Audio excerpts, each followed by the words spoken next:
first and foremost, I got a whole jug of Crystal Geyser Natural Alpine Spring Water. Gonna sip on the old Deuce jug. Hang tight. Oh, that's good. All right, trying to get my water intake up. Wipe it off the old mustache. Let me pull up my notes. I want to share something really quick to intro into this call.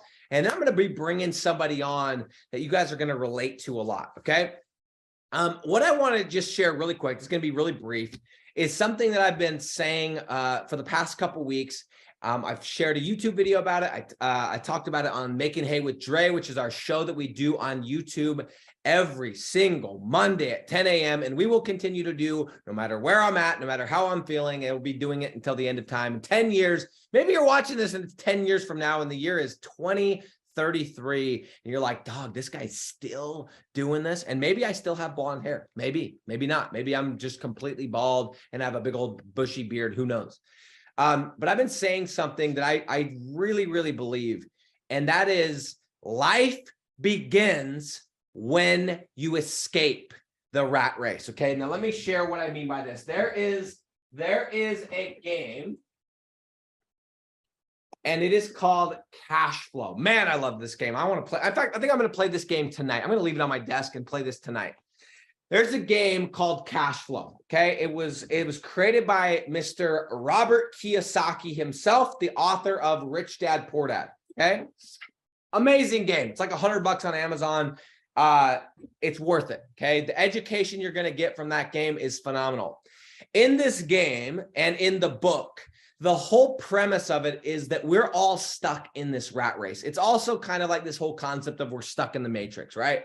And we're stuck in this rat race, which means we wake up, we have to go to work because we have to pay our bills. And if we don't go to work, then we don't pay our bills and we're on the streets. So we have to go to work to pay our bills. And we get stuck in this rat race, this trap, and we can never escape it. We never have a surplus of cash. We're always tied and chained to our jobs. And it's amazing to me, the stories that I hear and the people that I meet that are, all kinds of different ages, all kinds of different backgrounds, that were sold the pipe dream of go to school, get a job, blah, blah, blah, blah, blah. Some of us wake up sooner and escape sooner. Some of us wait and don't know because we're not educated and we don't know. And we end up being 50, 60 years old. And we're like, it's time, man. I should have done this 30 years ago, but I'm going to do it now. It's never too late. I am a big, firm believer that life begins when you escape the rat race. And what I mean by that is, and the concept behind this is, in order to escape the rat race, you have to escape the slavery to your job. The I have to go to work. The I have to show up every single day in order to pay the bills. And the only way we can do that is if we create enough assets that pay us passively so that our passive income, right, like our digital real estate, like our physical real estate, that income that we don't actually directly have to work for exceeds our bills. So if it costs us $10,000 to live with our house payment and our car payment and our insurance and our subscription to this and that and the rest, it costs us $10,000. The way that we escape the rat race is we get out and we create more passive income than $10,000, because what that means is now we can choose not to wake up tomorrow at 7 a.m. and show up at our job because we don't need the money. And working is now an option. It is not something that we have to do, but something that we choose to do. And the reason why I'm so passionate about this statement is because no matter what you believe, no matter what you feel like your purpose is on this earth, all I can tell you is I don't care what it is you believe. I just know that your purpose ain't to be under someone's thumb. It ain't for somebody to tell you what to wear, who to vote for, what to say, what not to say, if you can have a beard or if you cannot, what color your hair can be. You should be able to do things on your terms, if nothing else. No matter what you believe, I don't care who it is, if it's God, whatever, okay? I can't help but believe that's not our purpose, is to come here and be someone's little minion, right? I believe we're here to create. And whatever it is we're here to create, we cannot throw ourselves into, we cannot become the best version of that thing unless we buy our time back, unless we no longer are a slave to our job, unless we can fully dedicate ourselves to that thing. And some of us, maybe we were put here to make as much money as possible and to inspire others to make it. Maybe we're put here to make as much money as possible to gift other people. Some of us is to go solve this problem, that problem, do a nonprofit, whatever. Everyone might be different, and they probably are different. And in fact, they are different because we're all different. But guys, if you are somebody who right now you are at work listening to this, or right now you're thinking, oh man, I got to go to work tomorrow. If I don't go to work tomorrow, I don't get paid. And if I don't get paid, I don't live because I can't pay my bills. You have not experienced life, man. You have not experienced what it's like going to bed and just having the peace of mind knowing you don't need the money, man. You don't need to wake up. You don't need to go to sleep at a certain time because you don't have to wake up tomorrow, and you don't have to wake up in the morning, but you choose to do it because you are doing something that is pulling you, not pushing you. So I just want you guys to think about that. Those of you that are stuck in the rat race, those of you that have to show up to a job, and those of you that feel like, man, there's got to be more. There is. And it's called escaping the rat race and living life on your terms. And I'm telling you, this is a statement I'm beating to death, but you're closer than you think. You're closer than you think. You don't know how many you only need a couple of deals to be in a completely different spot. My little brother Porter, he started doing this business mid-November. He's already at $7,500 per month. Now that's not all net, but he's making, I would guess, I don't know his exact numbers, but he's making over $4,500 a month net in his pocket in a matter of, what is that, 90, a little bit over 90 days or less. I don't know the math. Let's see. November to December, December to January, less than 90 days. Okay. That's how close you really are. And 90 days is not that far away. We're already 45 days into this month. In fact, I think we're on day 45 exactly today, which means we would be halfway to 90 days. You are closer than you think. So don't give up. That's my message, is don't give up. And there is way more out there. There's way more to life than punching the clock, putting in hours. And if your whole MO and your whole game plan long-term is that you're going to be faithful to a company and get a 401k and that whole thing, you would be terrified if you heard the stories that I hear every day of people that are jumping into my program, the people that are messaging me, hey, I've been working at this company for 10 years. I just got laid off. Hey, I've been working at Amazon as a software guy for 8 years. I just got laid off. Hey, it's like, dude, you're not safe. No one is safe. Bet on yourself, bet on something that you can control. And the only thing you can control is something that you own. And as Naval Ravikant always says, in order to get rich, you have to own a piece of a business. You have to own an asset or multiple assets. That's the only way. You cannot, my friends, get rich by working for your money. So I don't care if you own your own business. I don't care if you're a highly paid professional, lawyer, doctor, chiropractor. You will never be wealthy unless you buy assets, create assets, build assets. So hopefully, if you're a high income earner, you are taking that money and putting it into digital assets, putting it into physical assets, creating. That's the game plan. That's what I'm going to spend the rest of my life doing, is building, buying, and creating assets. And with that said, if you have any assets for sale, please let me know. And I want to give this quick plug. I'm actively looking for real estate. I'm actively looking for digital real estate. If you are somebody who has either of those things you want to sell, please let me know. If you are somebody who does not, but you know somebody who has those things for sale, maybe you're a friend, or maybe you have a dad that's they're coming upon financial hard times, or they're trying to free up some cash, and they're selling off some of their real estate. I'm looking. I'm buying. So bring them to me, introduce me, whatever. We'll pay some kind of a brokerage fee, some kind of a finder's fee, and start making some money that way. But I'm actively buying assets. So just remember that the next time you see a post on Facebook that says, hey, such and such commercial building is for sale. By the way, I'm mainly looking for commercial real estate. I don't care where it's at, as long as it's not some shithole place then I am buying. And if you are selling your websites because you want to check out of this business model and go try some other thing and you're in shiny object mode, blind squirrel mode, let me know because I will take a look at them. If they are good, I will probably buy. And with that said, guys, let's get into the call today. Let's bring on our guest. That was just my little rant. I got a little Coke, Diet Coke here as well to even out the water. Let's do this thing. Okay, guys, I'm going to bring somebody on today. The topic that I want to discuss, I'm going to do a quick intro. What I want to talk about today is how to stop overthinking and start building your empire. Okay, let me pull up the Facebook group really quick and see who's on here. Okay, just real quick, 2 seconds. We've got a few new people on here. We got Herman. We got Uzair. Uzair, I see you, bro. We got Kurt. I already said you're on here. O'Malley, what's up? Brandon Schulman, what's up? Kurt, can I tag Aaron?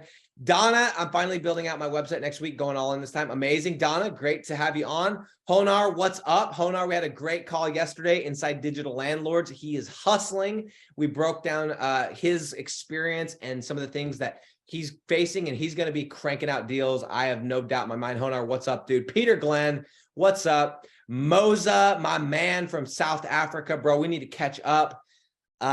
James Shuba, what's going on, Shuba? I saw you yesterday in another group. Nice to have you on today. We got Isaac, we got Ryan King, and my man, Bernie White. What's up, Bernie? Been a minute since I saw you, dog. Last time I saw you, you were looking a little fuzzy to me. Not sure why. Guys, today's guest, I'm going to be bringing on. I'm going to bring him on, and then I'm going to do a little bit of an intro first. Okay. This person that I'm going to be bringing on is, well, actually, you know what? I'm going to bring him on first. Hang tight, hang tight, hang tight, hang tight. Okay. Here we go. Let me go ahead and, oh, you know what? Give me a second. Yo, person, you know who you are. Join the call really quick, or else I'm just going to keep talking to myself. Let me just go ahead and message them. They're not in the group yet. Hang tight. Okay, hold on. Hop in. Let's do this thing. Okay, while this person is hopping in, I'm going to do an intro since I'm waiting for a second. So this person, oh, there he is. There he is. Let's do it.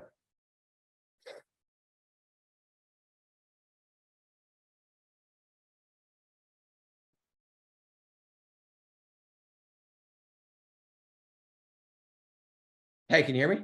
Yeah. What's up, bud? Hey, can you hear me? Yeah. Can you hear me? Oh, yeah, you're just mute your Facebook thing and then we're good. Hey, can you hear me? Yeah. Can you hear me? Yeah, I can hear you. Let me rename my, I'm really mad. This says that my name is Digital Landlords, and I got to change it to the King of Digital Real Estate, dude. I am offended at freaking Zoom for just not even knowing, dude. Unbelievable. Okay. So there we go. Let me make sure we're still good. We're still live. Can everybody still hear us? I think so. Let me pull this up. I think we're good. Can you see us on Facebook Live still? Yeah, there we go. Okay, Zach, can you hear us? Yeah, we're good. Beautiful. Okay, so guys, I got Zach, aka Z44, aka the wife beater. No, I'm just kidding. Just totally joking. Zach is actually my brother. You guys have seen me have Porter, my other brother, on. This is Zach. He's actually 2 years younger than me. And we got him on today. So Zach, I'm going to give you, actually, let me give a little bit of an intro first. And no, actually, let's reverse that. Tell these guys what you do, because you have a full-time thing. This isn't this. You just barely got your very first deal. So tell everyone what you do full-time out there in the working world. Yeah, so I've been a police officer for about 6 years now. Started in Iron County. Now I'm in Mesquite, Nevada. So been doing police work in Nevada for 4 years. So guys, if you guys have seen Breaking Bad, you should. Did you just get one? No. Oh, okay. Sorry. Porter just barely popped his head in and started doing some kind of little dance move. I thought he got another deal. I was about to just announce it, but he didn't. So guys, yeah, Zach, if you guys have ever seen Breaking Bad, think of Hank Schrader. This is your guy right here. And if you haven't seen that show, I don't care what you're doing. That is more important. You need to go do that tonight. Okay. Hank Schrader sitting with us live. One thing that I've learned from Zach about all this cop stuff, basically what he does is babysits dead bodies. Is one thing he said to me really got me shook. He said, if you knew how many people tried to commit suicide and did some really shady stuff in hotel rooms, you'd probably never rent one again. So the next time you're sitting in a hotel in Las Vegas, think about how many dead bodies have been on that bed. This is true. Yeah. And they'll be back on the market. Someone will be renting it out 24 hours later. So that's ridiculous, dude. So anyway, just a side note, is there any hotels that are yeah, just Mesquite, Nevada. If you're ever rolling through there, just know you're dealing with guys. If you don't remember, a couple years ago, Mandalay Bay, was it Mandalay Bay that had the shooting? Yeah, dude, that cat was from Mesquite, Nevada. That's where Zach is a cop. So anyway, he's got some crazy stories, but I want to have Zach on. So Zach is a full-time cop, obviously, and he has a cool setup because he gets to work, 3-4 days in a row. Then he has a couple days off, which gives him the perfect schedule to do this stuff. But I want to bring him on because unlike me, this guy is Mr. Analyze, Mr. Check out the reviews, Mr. If he's going to buy a $5 trinket on Amazon, he's going to read 4,621 reviews. If you have to buy something on Amazon, ask this guy. He's read every word of the reviews. And it really helps him in some ways. And it's also kind of a stumbling block in some ways because he can get in his head and he can overthink stuff. And so I wanted to bring him on. He just barely landed his first deal. Tell these guys, you don't have to tell them the area, but tell them the niche, the amount, and maybe, tell them the niche and the amount. That's what I want to know. Yeah. So first deal landed, it's concrete, and I got him for $375 a week, 6-month contract. Amazing. So, yeah. So he did it. One thing that we were talking about today, we went to lunch, and he said that this is another thing you were kind of overthinking, is you're like, man, I kind of was worried about that they might, when I brought up contract, maybe they would, throw a fit or whatever. And did the guy say a word? No, and the contract was actually a big one. So I preemptively, just like you teach, preemptively brought up the objection first. And I feel like I sold that area pretty good. And I almost led it to, yeah, we used to do 12-month, but sorry, I don't offer that anymore because we've, ran into problems having, we want to switch business owners or just find it's not a good fit. And I feel like that wasn't even a concern because he kind of had in his mind, well, shit, most people are wanting 12-month, but he's only going to give me a 6-month. So yeah, didn't bat an eye at the contract, anything. This just came to my mind. So as he just said, sometimes these things that we get in our heads, we think are going to be a big deal. And then what happens is we realize it's not a big deal at all. We get good at bringing it up and it actually becomes like a strength. I remember Zach, so our other brother Porter has no sales experience. Zach did. I drug him into the door-to-door world for 1 year. He was smart enough to only do it for 1 year before he got the hell out.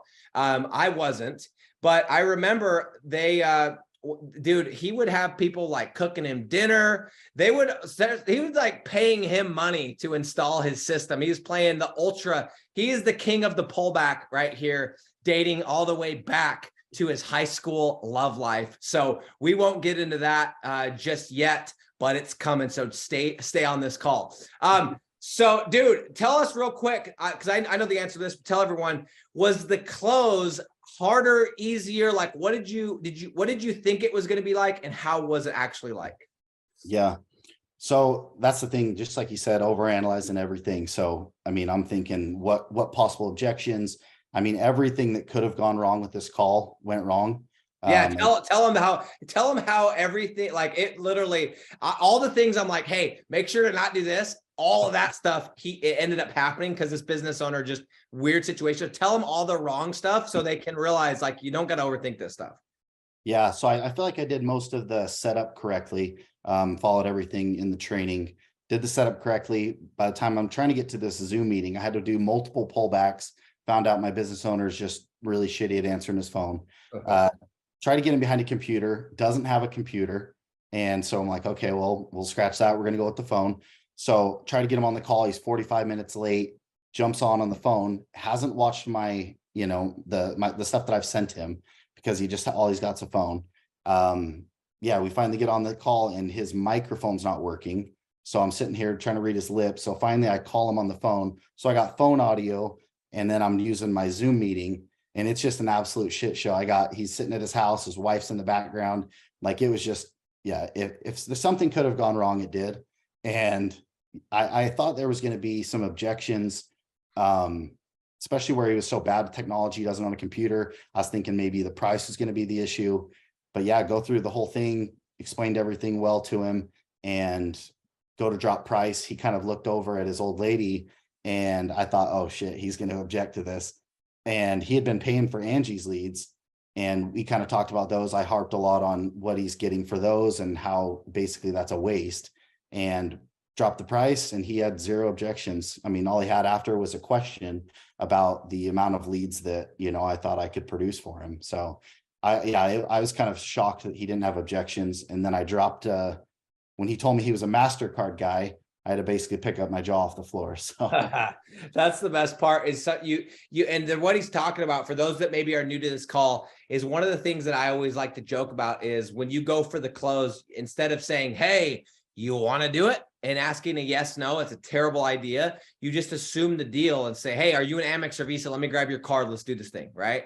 And so he's referring to that. And guys, it's crazy how many times I've heard this exact same story. And you do it, and all of a sudden they're like, "Yeah, I'm a MasterCard," and you're like, "What?" And you like try to ask questions. You're almost fumbling the deal, and it's because you didn't expect it. You almost anticipate all this pushback. So, for those out there that think that this is like some crazy rocket science, guys, you follow the steps, you send the leads, and out the other side pops a deal. Like it's like clockwork. And so anyway, the whole point of this thing is I want to, like, for those that are overthinkers, dude, I remember you asked between asking me and Porter, how long did it take you to decide a niche, dude? Like 2 months?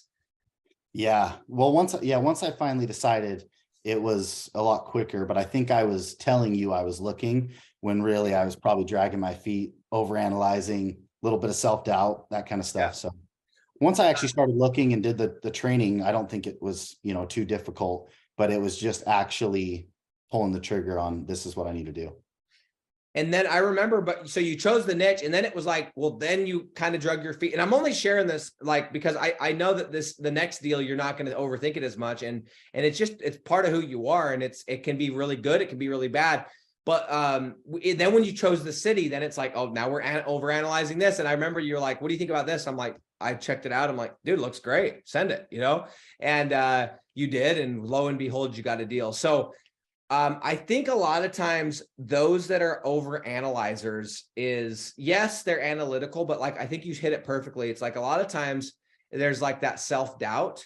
And so what do you think, like, is there anything that you can share other than just the sheer advice of like, you just got to do it and be okay if it doesn't work? Is there any other advice for people that are, because dude, I think there's more over analyzers than there are not. I think that's more the rule than the exception. That's why I really want to talk about this. And, there's people on this call right now. They've been watching these lives for a year. They've been peeping this group just to watch me spit all over myself or whatever for the last 6 months. And they're still like, haven't done a deal, haven't built a website, so scared they're going to go into the wrong city, spend $1 any advice there for over analyzer types? Honestly, the hard thing is in the area where I shoot myself in the foot is I look back and I think, man, if I would have actually been doing this, just like you talked about with Porter, if I'd have been doing this for the last 90 days or, year and a half, as long as I've known about it, I would have, where could I be? So obviously that kind of stuff sucks. But yeah, I think ultimately mine, unfortunately, had to come through decisions that happened at work and things with the 9 to 5 that finally pushed me to the point where I was like, okay, I'm done fucking around. I need to, get this done. And so that was kind of my thing. But yeah, I think for the people that are worried about imposter syndrome or, self-doubt, I think you just need to trust the process. Like that's the only way you're going to overcome that, is by trusting the process. I kind of, one of the things that I did that shot myself in the foot, but it helped me overcome it, is I just sent him a couple more leads. You know what I mean? So I ran ads for a little bit longer than necessary, longer than I'll run ever again. But it kind of gave me a little bit more confidence in my ability to actually be able to produce the leads, because that's kind of a fear for us that overanalyze or have imposter syndrome, is you're telling this person that you're going to be doing something that you've never done before. And so it is hard. It's like, am I going to be able to do it? Am I going to fall flat on my face? Am I going to be lying to this guy? And no one wants to be that guy. So I think if you are struggling with that, start it, get it going, and then maybe send them a couple more leads if that's a huge concern. But yeah, there's zero reason to drag your feet like I did. Here's what I always think about, because, I get on calls, well, more Kyle, but like I've been popping in a few calls here and there with people that want to join Digital Landlords, and, they get in, they're interested, like, what does it have to offer? What does it look like? And we always like to ask this question, and it's the thing I'm always thinking. And I want to talk about what you just said about with your 9 to 5 is like, if you don't jump into this business model, what's the alternative, right? And I think right now people are finally starting to wake up. Like, yo, I'm not that secure at my gig. I've been putting in, there was a guy, I've shared this story a couple of times. I think I told you this, dude. I had somebody call me last week, been plugging away at Amazon. It's not like somebody that works at the distribution center, dude. This is like high level software engineer executive, just got his ass fired because they're doing layoffs. Like, I promise you, your company, they care about you. I don't want to offend anyone, but they care about you until it takes money out of the executives' pockets. Nobody's here to save you. Nobody cares about you as much as you do. So talk about that a little bit, as how like your plan, and it's not like you're going to immediately jump out of that gig because you love that stuff, but what's your thought process of like building something so that you have a nice, basically a way to transition to something else in case something happens, or if you decide enough is enough? Right. So yeah, that kind of leads into a few of the problems that I guess concerns I've been having with the 9 to 5. I mean, I see you over here and you get to make your own schedule. I mean, you put in a shit ton of hours, but you're ultimately your own boss, and that's something that I've always struggled with, the authority, being told what to do. You don't say, bud. By the way, this just sorry to cut you off. Don't forget where we're at. This is the most uncoachable human on the planet right here, dude. You should have seen the gray hairs this kid gave our father. I hope he watches this. He would not listen. He would not listen. Keep going. Yeah, but so that was always a concern. And the other thing was, we would go through these negotiations, and it's like, we're basically pleading with the city, hey, make my time more valuable, and so it sucks when you're sitting there, you can put in as much work as you want, but if the city doesn't think that you're worth more money, guess what? You don't bring home more money, and so that was always a concern. And something that you brought up there is like, you don't know necessarily where you're going to be in 20 years or whatever, but I do, because I see these officers that are retiring that have put in 20, 25 years, and they're going to be receiving, 65% of their top 3 years. And so they're sitting there, every single one of them without fail retires, receives the pension, and then has to go get another job, and so that's the crazy thing. I mean, yeah, not only layoffs, but like even just staying in the company, growth. It's like, if there's not spots to open, you're not growing. So it's super limiting. And I think the longer that you stay in it, the more trapped you are, And so, yeah, I guess ultimately what changed my mind was, not really changed my mind, but I guess pushed me to start it was, I got my whole schedule changed, literally opposite ends of the week, working, every day that I wasn't before. And now I'm on graveyard. So literally, as far as you can change my schedule, it gets changed. And I mean, I got 2 little girls. And so that's the hard thing for me, is I'm sitting there thinking, this is screwing up my, my time with my girls. And that's the most important thing to me. And so that was kind of a driving factor. And as soon as I heard that was what pushed me. And I was like, you know what, I got to get out. And so, yeah, my plan is to sell enough of these to where I can cover that.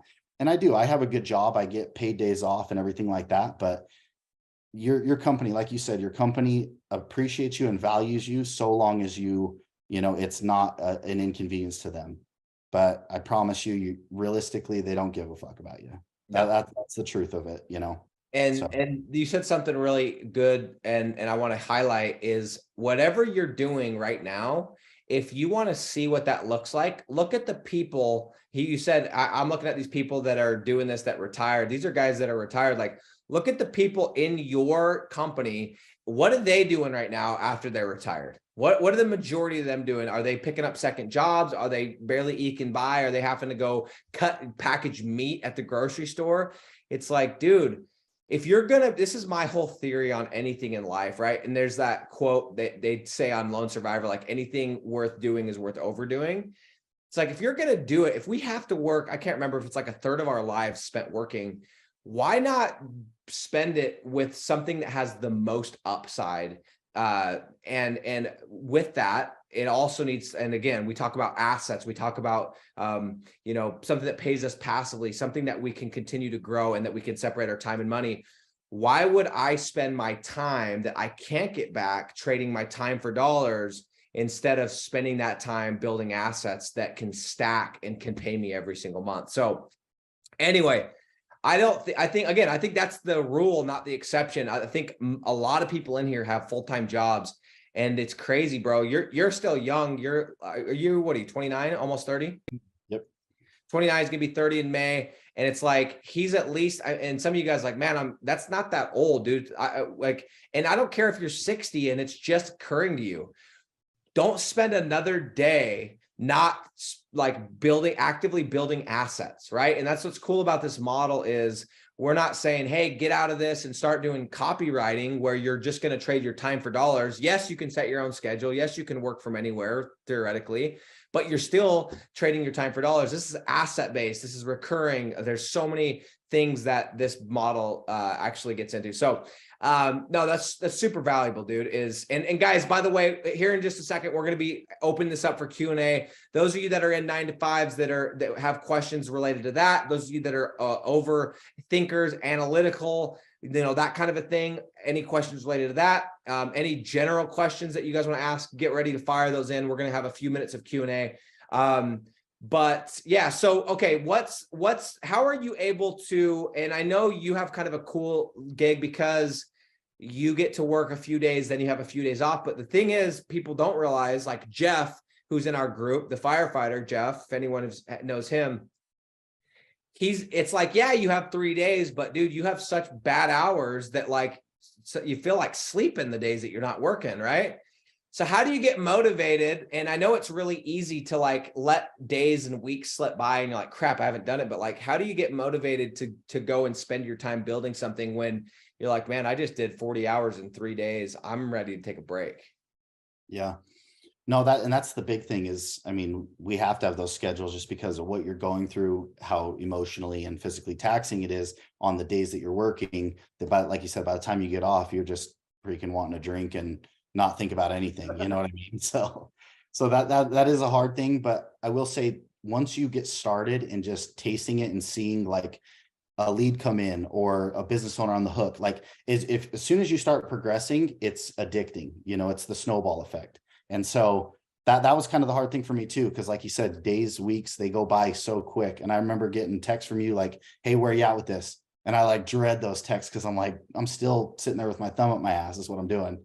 And so once you finally start doing it, it just becomes addicting. But it sucks that we have to get, as humans, we have to get to this point of I've hit my rope, the end of my rope before we actually start to make a change, and just like you said, one of the things that I liked from Robert O'Neill, the guy that killed Osama bin Laden, is he says, I'm the oldest today as I've ever been, but the youngest that I'll ever be, and so that was something I really like that quote as well, because yeah, I wish I could have started a year ago. I wish I would have taken it serious. I'd be out of law enforcement. I'd be, who knows what I could be making, but I'm glad I started now. You know what I mean? So yeah, I think just getting started and tasting it. Put yourself, I almost got to the point where I had to I thought about quitting my job and creating urgency just so I would stop being complacent, you know? And so it's hard because you want it so bad, but then you're also like, you got this self-doubt or this, I'm being lazy on my days off. And I don't know. I don't know the true answer to that. Yeah, and it's hard because that's why we always talk about comfort really does kill. People that are making nothing and it's like they're so strapped that like they're eating tuna fish 2 meals a day. Those people are in a better spot than the people making, you know, 5-6 grand a month. Because when you're making 5, 6, even 8 grand a month, dude, with inflation right now, you're in this spot where like your bills are paid, you can go on a trip here and there. But it's like, you can't actually live the life that you want to live. You're still having to be conscious about what you want to, you know, what you buy and what you drive. And it's like, it's this weird spot where you kind of get numb. And me and Kyle, Cowboy Kyle, we talk about this all the time too. It's like, that's the most dangerous spot in the world, is being comfortable. But I think the cure to that, because people go, well, how do you make sure to not? I think the cure to that is to get around people who are making a lot more money, who are living a different life. And all of a sudden you're like, oh shit, man, I could have a lot more if I were to do things a little bit differently. You know what I mean? Right. Yeah. And that's kind of what it came down to for me as well. I mean, seeing how many family trips have I missed, you know, Thanksgiving or whatever, because I'm working. It's like, dude, I just can't afford to not go in or whatever. And so complacency was one of the biggest problems for me as well, because you get comfortable. Like I'm comfortable and I get my bills paid for. I've got insurance. I get paid time off, like pretty secure job. I mean, I had it good, you know, there's people out there that have a lot less security and comfort than I have. But I, like you said, I would see you going on these trips. I would see the things that you could do with the money. And ultimately my decision came down to like, it's how's it fair for me not to try and provide that kind of lifestyle for my kids, you know, where they never have to go without. And obviously there's life lessons to be learned in those areas. But I mean, so it kind of comes down to my motivations, my girls, you know, and so. That's cool. And then that's a whole topic we could talk about with your why and everything there. But I think that's the mentality you have to have, is like, if I ever look at somebody, and that's what kind of just for me a couple of years ago kind of pissed me off, is I started like, I was like, why am I, if I see somebody else driving a car that I want, like, why should they, and I'm not saying like they don't deserve it, but if they can get it, why the heck can't I? And if like, why am I bringing a peanut butter and jelly sandwich into Disneyland? And why am I trying to look at the cheapest hotel? Like if they can get it, I can get it. And so sometimes you just have to get pissed off and go, okay, enough's enough. I'm tired. And I've asked this rhetorical question to everyone in the group before. It's like, how many more trips do you have to miss? How many more times of telling your kids you can't go on the trip do you have to do? How many more times do you have to buy the off-brand dog shit peanut butter before you're like, okay, let's pony up here. We're done with this life and let's live a higher life. And it's like, you know, it's worse than being uncomfortable on a sales call, being broke, right? That's the ultimate thing right there. So anyway, dope, dude. All right, let's see if we got any questions. Let's answer those. I'm going to go into this really quick. Hold on one sec. Let me mute this. Oh, Facebook reminded me I'm restricted. Thanks, Zucks. You freaking alien, dude. I think Zuck's a lizard, dude. Freaking dude. Okay.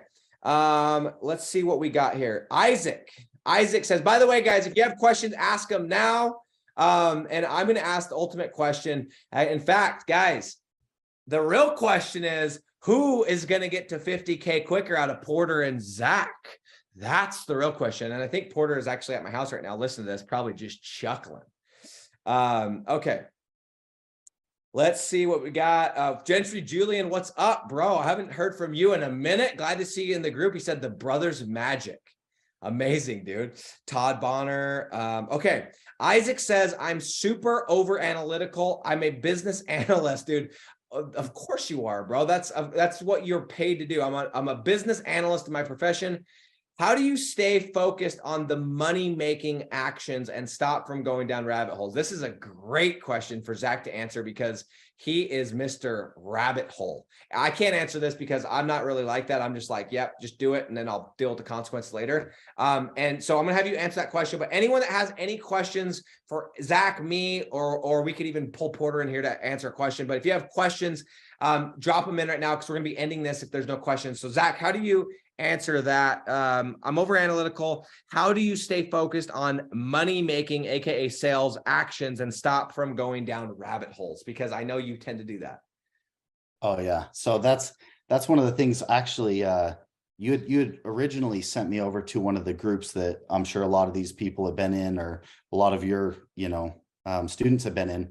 But one of the big things for me was I saw this, it was such a drawn out process. It's like, hey, if you start doing this for 6 months, you might make money, and so it was so easy for me to like overanalyze that kind of stuff. But when I got into your actual program and being able to see how you flip the whole model on its head, and it's like, dude, money in your bank account isn't that far out. You know what I mean? So that really helped me. Like, it made it easier. But yeah, just catching myself, like I'll be told, hey, go get on CallRail or whatever. And so I'll get on CallRail, and then I'll spend 2 hours trying to figure out everything with CallRail, and like I'll analyze that. And I just catch myself. And that's, so you almost have to get into a program or a situation where someone's just telling you, hey, this is the best option, like trust it. You know what I mean? And obviously you're still going to have certain times where you want to like look into it yourself, but having a more complete roadmap really helps you from straying off of these, like, well, I got to look in between 3 different programs of how to figure out search volume,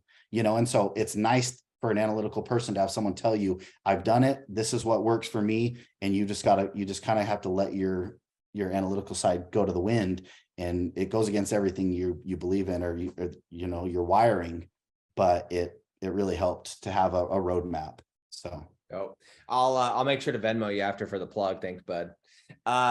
No, I think it's important. It's like, and the reason why that is, it's not just that like I'm the only one that has a program, but what he's saying is like, by getting around somebody that's telling you, hey, the money's not over there, get out of there, stay focused on this, just do this thing, quit spending time on CallRail and Mangools and whatever. Like, you don't need to overthink it, just do it. It's kind of the same concept of like getting around people that are making more money makes you make more money. So for those of you that are like, well, I don't have any money, that's fine. Get around people who are doing deals, get around people who are making money in this business if possible, and find ways to add value to them. If that's not an option for you right now, that's totally fine. But you have to change something. That's the thing I've learned. You want to change an area of your life, whether it's physical, spiritual, mental, financial, you got to change something. If you keep doing what you've always done, you're going to keep getting what you've always got. And so it's crazy that we keep doing the same stuff year after year. And we're like, shit, man, I'm still overweight, or, oh, I'm still broke, or, oh, I still, whatever it is. And we keep doing the same things and expecting a different outcome. I'm also at fault for that. So, okay. Mylan says, actually, real quick, this is kind of a random one. Shane asks, do you know Ross Stratton? oh yeah, I worked with Ross quite a bit. I my first year and a half, Ross and I were on Graves. So yeah, I'm pretty close with Ross. Shane is lives in actually Logandale, but I think he went to school in actually I think he went to school in Wappa, but yeah, he lives in Mesquite right now, I think. Or no, he lives in Logandale. But anyway, Shane is the man, guys. I always give Shane a shout out. Shane went from owned a carpet cleaning company to, I think he's at between 8 and 10K right now. I don't know the exact number, and he's putting in work. This is going to be his year. He's cranking. Okay. So let me ask Mylan's question really quick. It says, what is the maximum amount of keywords you should use in a Google Ads campaign? I'll actually answer this one because I've done this 100 times and it's an easy answer. I use around 8. So I use smart campaigns. I use around 8. If I can find 10, I'll use 10. I don't use any more than that. Okay, easy answer there. Gentry Julian says, I am overthinking about choosing a city and a niche. By the way, Gentry Julian, he grew up in Cedar City, Utah. Me and Zach and Porter are from Parowan. So we would always like play basketball against each other. We know each other from way back. So good to have you on here, dude. He says, I'm overthinking about choosing a city and niche. Zach, what was one thing you did to finally pull the trigger? These questions are so good because it's so money for what you struggle with. What was the one thing you did to finally pull the trigger on your first step? I think I kind of keep you informed with it, but I had done market research, or the due diligence on multiple cities, and I had pretty good ones looking at it now. But I finally got to the point where I was never going to find the perfect city. You know what I mean? Like, you can get as close as possible, but if your mind's analytical, there's no perfect city. You're always going to find a little something. So I think what it was for me is I finally told you, dude, I'm going to build this. I'm going to try and sell it, and I'm just going to go for it. And if the worst case scenario, I'm going to learn something from it. And so, and I knew it would work, but I just had to tell myself that I'm doing it regardless. And I'm just gonna, it's a learning experience if I don't get it. But either way, I'm gonna have learned to get a business owner on hook. I'm gonna learn to have sent leads over, live transfers, Google ads, everything. And so it was gonna be a win either way for me. So that's good advice. Yeah, you're going to make mistakes, Gentry, and anyone else listening. You're going to choose the wrong city. You're going to choose the wrong niche. Guys, I'm the king of choosing the wrong stuff. I chose 200 of the wrong cities and niches. I've spent $1.3 million on ads. I have a failed software business with somebody who I ended up finding out was addicted to drugs. Like, I've made all the mistakes. So I'm not saying that, like, for me, where I'm like, oh, just do. That's not always helpful, because it ends you up $60,000 in debt sometimes, but it also can really put you in a good spot. So there's pros and cons to no matter what type of person you are. But I think that's really sound advice. You're going to make a mistake. Quit worrying about it. Just count it as a lesson. And dude, also, Gentry, shoot me a message, man. I'm happy if you have a city niche, shoot me, Zach, a message. You can hit Porter up, and we're happy to look at it and let you know if we would personally go into it as well. Isaac said that was gold, by the way, to that comment. We got a couple more really good ones. Somebody just asked a question. I better not have missed that. They said, I got to read this. Okay. Spencer Jordan, nothing. That's what he said. By the way, Spencer Jordan, I was just talking with Ryan about you. He has great things to say about you. Him and Ryan live, I think you're in Memphis, if I'm not mistaken. He says, nothing like a daughter to motivate you. I looked at my daughter and thought, quote, she deserves more, and signed up. So my question is, how do you manage the time it takes to build your assets to set your kids' future while also giving them enough attention now?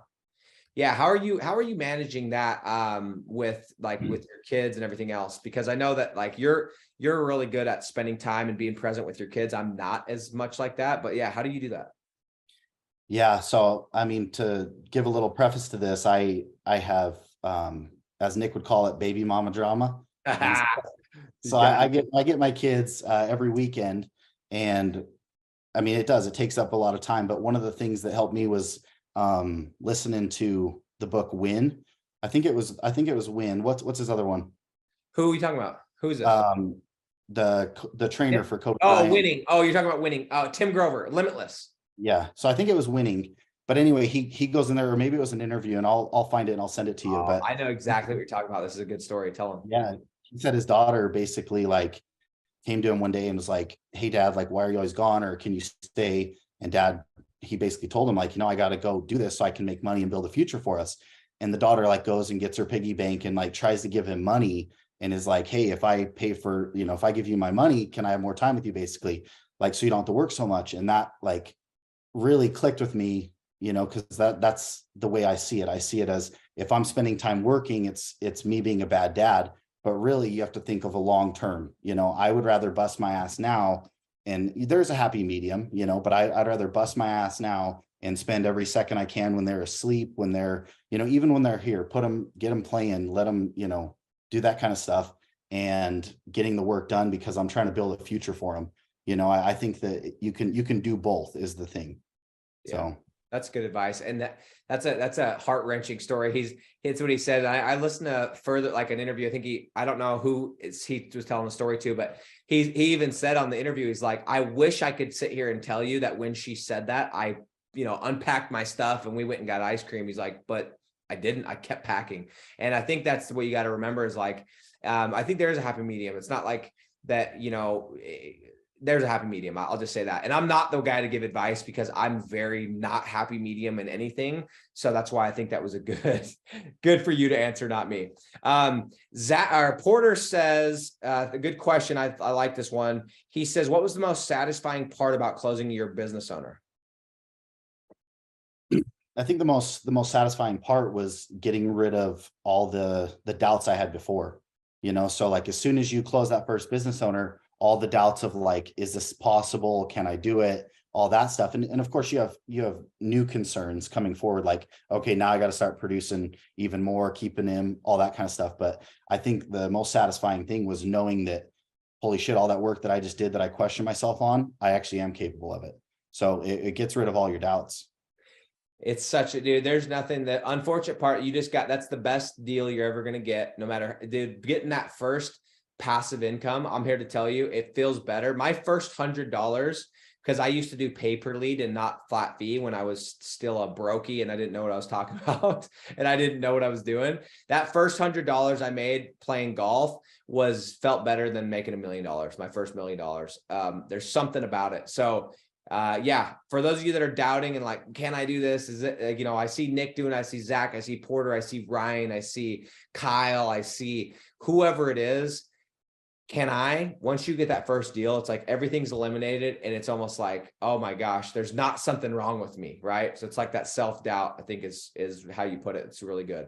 Jalen says, Nick, I was struggling with not getting as many leads as I think I should have been getting. I think it's my landing page I created that needs to be improved. Jalen, if you're getting clicks and you're not getting leads, it's your landing page. Or it could be that you're getting the wrong type of clicks. One of those two things, right? You could be sending the wrong people to your landing page. Like, let's say, for example, you have a keyword, maybe you get the wrong keyword and you're doing like DIY concrete and you got freaking DIY guy and let's call him Hal. You know what I'm saying? Z44, call him Hal over there wanting to do DIY concrete. He's not looking for a quote. He's looking for ready mix, right? So it's either, you could either be sending the wrong traffic, which would be your keywords, or it could be your ad copy, or your landing page is not converting. But most likely, if you're sticking to the main keywords and you're using your brain, it's probably going to be your landing page. So I think you already know the answer to that. So go check it out. Compare it to what you see. Guys, don't overthink the landing page. I do have my landing page. I share it inside my program. And show exactly how to do it. But guys, I learned how to build that from trial and error, from spending $1 million plus on ads. This is an easy, quick answer. Ryan King, what tool do you use to give you the most accurate PPC amount when trying to find the sub $5 per click? You can tell them. What do you use? Say that again. Sorry. What tool do you use for CPC? Oh, I use SEMrush. Yep. So you use SEMrush as well. And guys, that's not the only tool. It's not the best tool. It's just what I've used. And so I used it when I created the training. So a lot of people use it. And I told Zach to use it. So it's like, you can use anything. Again, the thing you got to remember, make sure to use the same tool over and over and over. But I do like SEMrush. It is a little bit more on the expensive side. I think it's like $99 a month, but dude, go get a couple buddies and split it and whatever. Like, I'm not trying to be an affiliate for it. Just go get 3-4 people in the group and you guys share it, whatever. Right. Okay, I think we got like 1 or 2 more and then we're good. Kurt, there is not a perfect niche, city, or time to start. Just do it. Congrats, Zach. Thank you, Kurt. That was a cool message to Zach. And then Carlos says, this is a good last question. This will be our last question, unless something pops up that really just tickles the old fancy. Carlos says, if the business owner has not given you an average price for his jobs, how do you go about this? This is something that we were talking about a couple of days ago when I was sitting in the old hot tub and you were about to close this deal. Yeah. So fortunately my guy did, but the funny thing is I didn't even use the numbers that he gave me. So I don't really think it's that relevant what as far as his average job. So you kind of just go off of the niche. So if you're using concrete, I use the average of 5,000, and you can ask anyone that's in any of these niches what they've used to plug in numbers. But I think the other thing is just when you're explaining that, just saying, hey, I'm going to put the ticket price at $5,000 because that's what the average job is, so it doesn't matter if he wants to argue with you and say, no, mine's 3,000. Then, that's kind of on him, but it's almost a pride thing that they're not going to argue with that because you're calling it an average job, So. And my suggestion on that whole thing is like, just guess low, like never, if they tell you $4,000, just say, hey, look, I know it probably is $4,000, but you know what? Let's say that it's only $2,000 because the last thing you guys want to do, guys, we're not here to make $1 and then lose the client. We want to build business. You guys heard me talk at the beginning of this. I have a customer that literally he's in his head. He is ready to be with me for the next 3 years. He's already planning on staying with me for the next 3 years. We want people that want to stay with us. They want to grow with us. They want to expand with us. And if you oversell the deal, you may think you're getting away with murder, but I promise you, you're shooting yourself in the foot, because you're going to now spend your time trying to retain it. So if you don't know the average ticket, ask in this group, and I would just say always err on the low side. If I could say that. In fact, I did just say that. So there you go. Okay, guys, I'm going to share one last thing. I just dropped a link because I don't talk about it that much, but I know a lot of people like search and they search and they search, and I'm going to make it easy for you guys. Anybody that's looking for the blueprint of how to do this quickly, how to go fast, we have our program, Digital Landlords, which is every single time I jump on these calls, it's always somebody from our Digital Landlords program that's followed the training. You don't have to buy it. You don't need to buy it. Is there information on the internet that you can go and find and get deals? Yes, but it comes down to what is your time worth and how fast do you need to make money, want to make money. So if you are interested in jumping into that, getting the full blueprint, the scripts, the niches, the whole thing, getting all of it, then apply there. We'll be in contact if you qualify, and we will schedule a call to show you the program. Other than that, guys, quick reminder, next Wednesday, we are going to be giving away a MacBook on the live call. On this call at 4:30, we're going to be choosing a lucky winner, and we're going to get them a MacBook. We will be literally purchasing it right as soon as the call is finished. We're going to be doing an amazing training next Wednesday. You'll be getting more information on that. And as always, Monday, 10 a.m. MST, I'm going to be going live on YouTube with my show, Making Hay with Dre, which is digital real estate. That is going to be Monday, 10 a.m. MST. If you guys aren't subscribed, I don't give a shit. I'm not there for the numbers. I just want to continue to provide content and value. So, Zach, appreciate you, bro. And let's go get that next deal. Okay. All right, bro. See ya.